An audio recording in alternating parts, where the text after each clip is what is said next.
Assalamualaikum warahmatullahi wabarakatuh.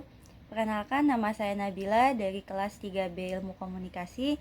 Di sini saya akan menjelaskan tentang pemahaman saya terkait materi komunikasi massa. Komunikasi massa adalah proses penyampaian pesan melalui media massa kepada khayalak atau banyak orang. Contoh medianya yaitu ada surat kabar, majalah, televisi, maupun radio. Elizabeth Noel menyebutkan ada 4 tanda dalam komunikasi massa. Yang pertama, komunikasi massa bersifat secara tidak langsung. Yang kedua, komunikasi massa juga bersifat secara terbuka. Yang ketiga yaitu berjalan dengan satu arah. Dan yang terakhir, memiliki publik yang tersebar secara geografis. Komunikator di komunikasi massa dan di antar pribadi berbeda karena di komunikasi massa komunikatornya melembaga, bukan seorang individu.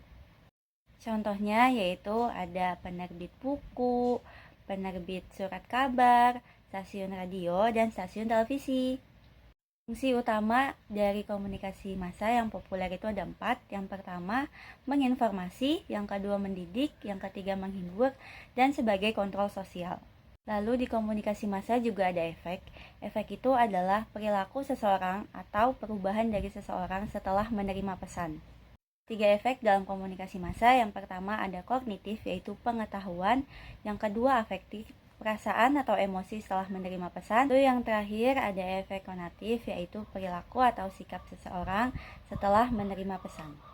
Syarat untuk menjadi komunikator dalam komunikasi massa ada 3. Yang pertama yaitu ada costliness.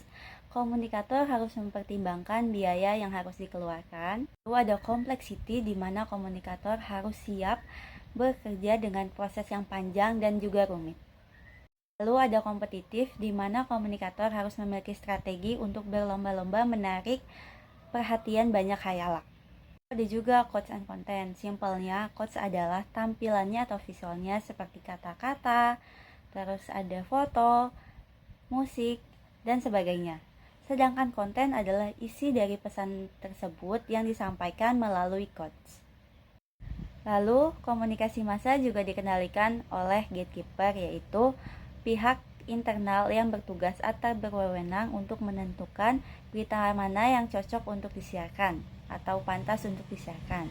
Contohnya seperti editor, produser, atau pimpinan redaksi. Kalau tadi ada gatekeeper, yaitu pihak dari internal, lalu ada juga yang namanya regulator, pihak atau lembaga eksternal yang bertugas mengawasi agar isi media tidak melanggar aturan atau norma. Serikat sendiri ada 5 regulator. Yang pertama itu ada pemerintah, narasumber, pengiklan, organisasi profesi, dan konsumen komunikasi. Kalau di Indonesia sendiri itu ada yang namanya KPI yang bertugas untuk menyaring atau mengawasi media televisi agar isi pesannya sesuai dengan aturan dan norma dari media massa. Audiens dalam komunikasi massa tidak pasif karena mereka bisa menyaring berita sesuai dengan latar belakang budaya mereka, kondisi psikologis, dan kondisi fisik mereka sendiri. Setiap individu memiliki filternya tersendiri, maka dari itu efek yang diterima oleh setiap individu juga akan berbeda.